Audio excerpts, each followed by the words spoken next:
The reek of stale beer clings to the crumpled $1,000 suit as he slurs, "Coffee black." Mia slides the mug across the counter, her stomach churning with contempt. He doesn't see her. Not really. He doesn't see the 16 years of deferred dreams etched on her face. He doesn't know those bills in his hand could change everything and destroy her.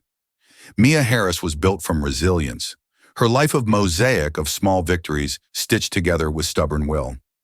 The golden fork, a greasy spoon on the edge of Willow Creek, was her world.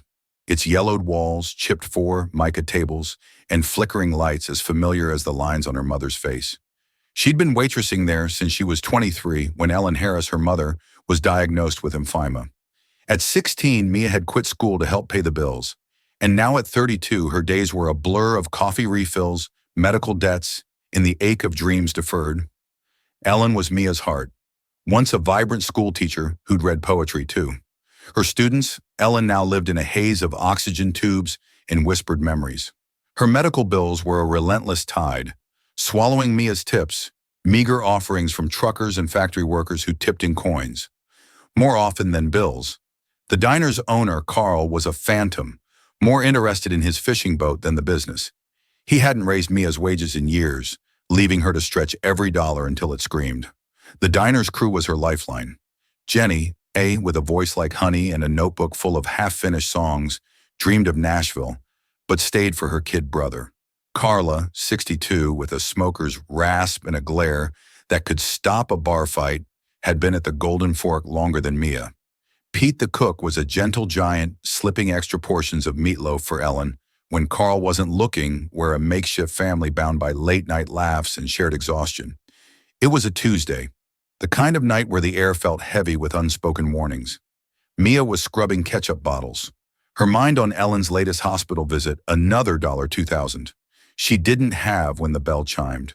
Oliver Hayes staggered in a walking contradiction, a $1,000 suit ruined by whiskey stains, dark hair falling into bloodshot blue eyes, his handsome face twisted with entitlement. He collapsed into a booth, knocking over a sugar shaker and slurred, "Coffee black." Now Mia's lips pressed into a thin line. Drunks were part of the job, but this guy's arrogance made her skin crawl. She poured the coffee, sliding it across the table with a curt, "Here you go." He barely glanced at her, muttering about a deal gone to hell in traders and suits. Mia ignored him, her focus on the clock. But Oliver lingered, spilling coffee and rambling about contracts and betrayals.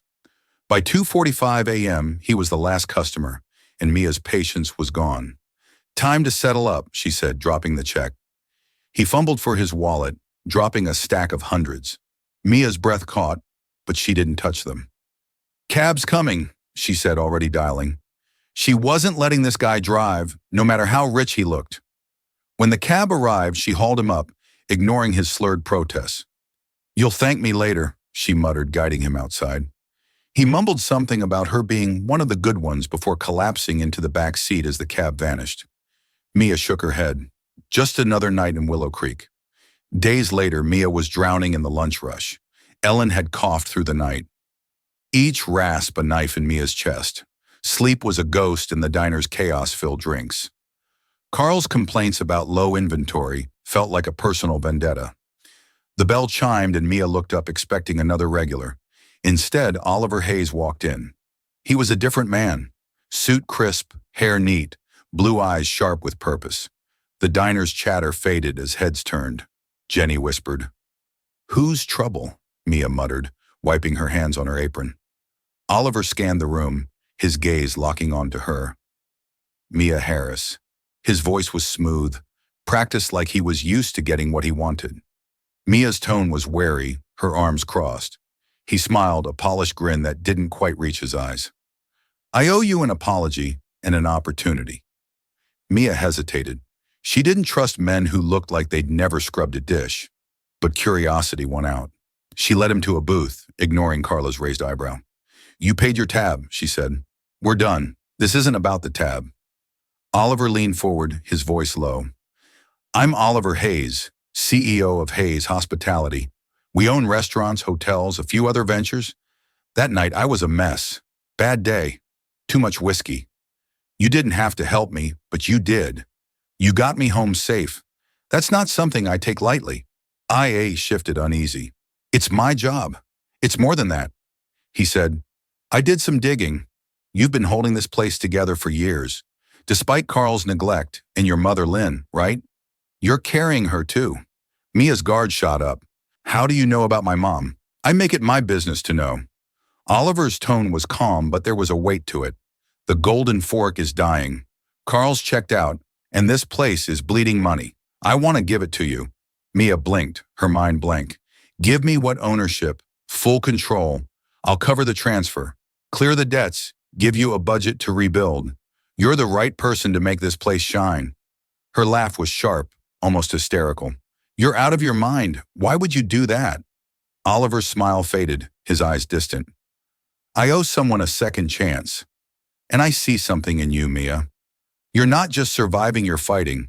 Let me give you a real shot, Mia. Head spun. It was insane. A fairy tale wrapped in red flags. In Willow Creek, offers like this came with strings. Big ones. But the thought of owning the diner, of paying Ellen's bills, of building something lasting, was a siren song. She asked for time to think. Oliver handed her a sleek business card and left. That night, Mia sat by Ellen's bedside, watching her mother's shallow breaths. Ellen's hand, frail but warm, gripped hers. You're stronger than you know, baby, Ellen whispered. Mia thought about the diner, the years she'd poured into it, the weight of her mother's care. She thought about Oliver's offer, the risk, the possibility. By morning, she'd made her choice. She called him. I'm in, but I want every detail in writing. No games. Owning the Golden Fork was like wrestling a storm. The books were a nightmare Carl had been skimming for years, leaving a trail of unpaid vendors and doctored receipts. The staff, loyal but set in their ways, bristled at Mia's changes. She pushed forward, repainting the walls of warm cream, swapping out stale coffee for a local roast and adding Ellen's recipes, cornbread peach cobbler, to the menu. She trained Jenny and Carla on a new point-of-sale system, ignoring their grumbles. Slowly, the diner came alive. Locals returned, drawn by the fresh paint and the buzz of something new. Even out-of-a-towners started showing up, lured by word of mouth. But cracks appeared. Deliveries arrived late or not at all. The walk-in freezer failed 3 times in a month, spoiling inventory. Money vanished from the account. Small sums at first, then thousands. Mia stayed late, poring over invoices, finding payments to companies she'd never heard of. Crescent Holdings, Blue Ridge Imports, Willow Ventures. The names were polished, but the addresses led to P.O. boxes or dead ends. Her guts screamed sabotage. She started asking questions discreetly. Pete, wiping down the grill, mentioned Carl's ties to shady types before he sold out. Jenny overheard a delivery driver muttering about Vincent Kane, Oliver's business partner. Mia had met Vincent once when he'd stopped by the diner to check in on behalf of Hayes Hospitality. His slick suit and colder smile had made her skin crawl like a wolf circling a flock. One night after closing, Mia found a locked filing cabinet in the back office. She searched for the key, then gave up and pried it open with a crowbar.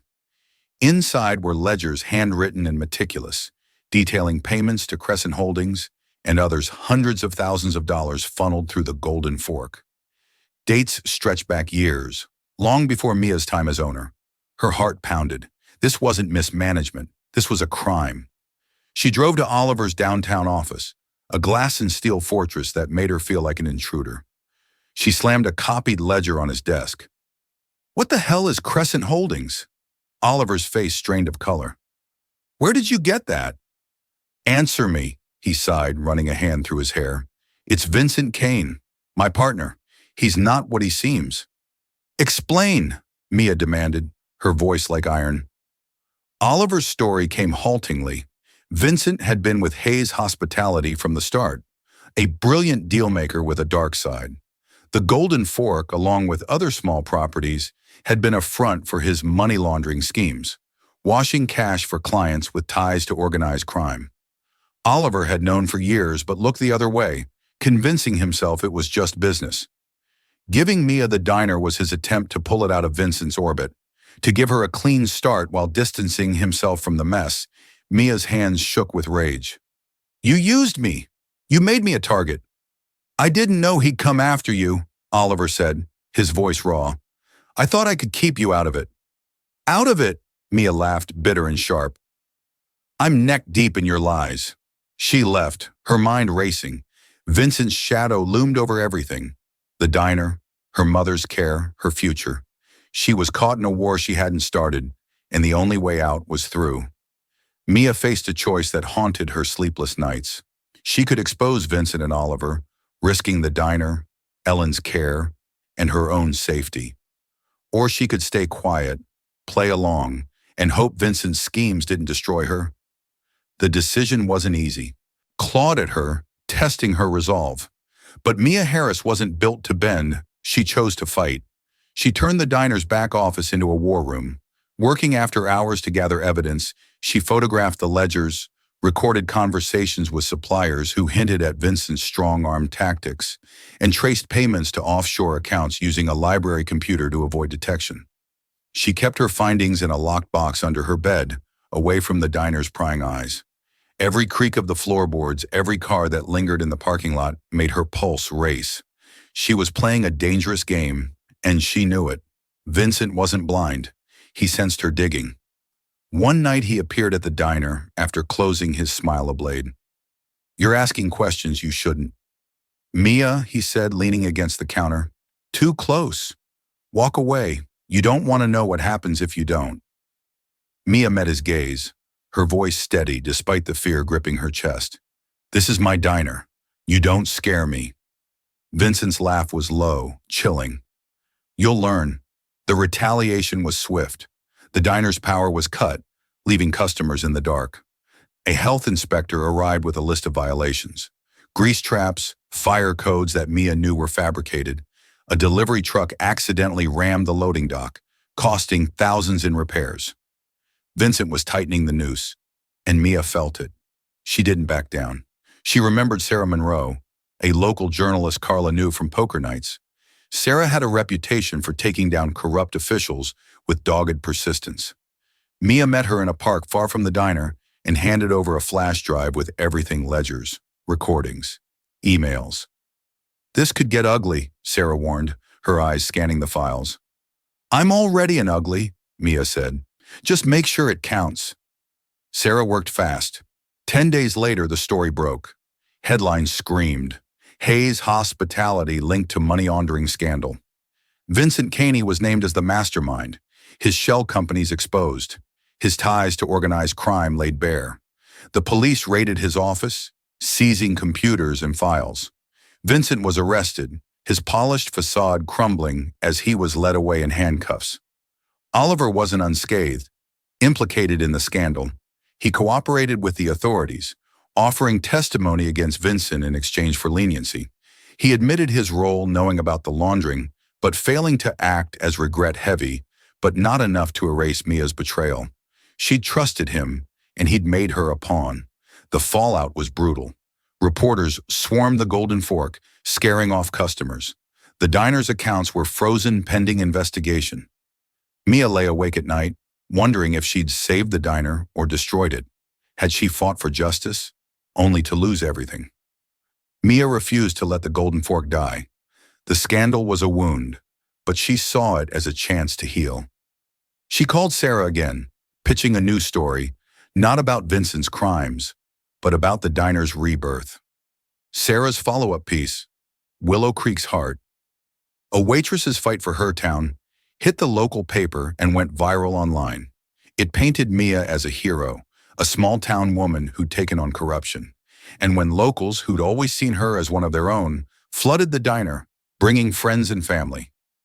Out-of-towners came too, drawn by the story and the promise of Ellen's peach cobbler. Mia leaned into the momentum. She replaced the flickering neon sign with a hand-painted one, commissioned from a local artist who'd lost his job at the factory. The diner's interior transformed: warm cream walls, wooden tables, local art showcasing Willow Creek's history. The menu blended Ellen's recipes with modern twists: cornbread-crusted catfish, bourbon-infused pecan pie. Jenny's Friday night performances became a draw, her songs about love and resilience packing the booths. Carla, inspired by Mia's fire, quit smoking for good, trading cigarettes for knitting needles and making scarves for the staff. Ellen's health stabilized with better care, funded by the diner's growing profits. Mia moved her to a facility with a garden where Ellen could read poetry under the sun.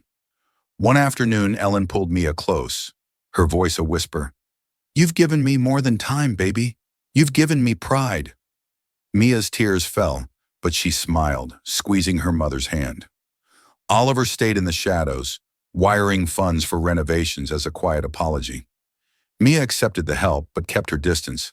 Trust was a bridge too far, though she saw the man he was trying to become someone who'd made mistakes, but wanted redemption.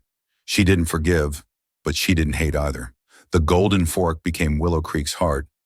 Mia hired locals laid off from the factory, giving them jobs and purpose. She started a scholarship fund in Elon's name, helping kids like Jenny's brother afford college. The diner hosted community nights, book clubs, open mics, even a knitting circle led by Carla. It wasn't just a place to eat, it was a place to belong.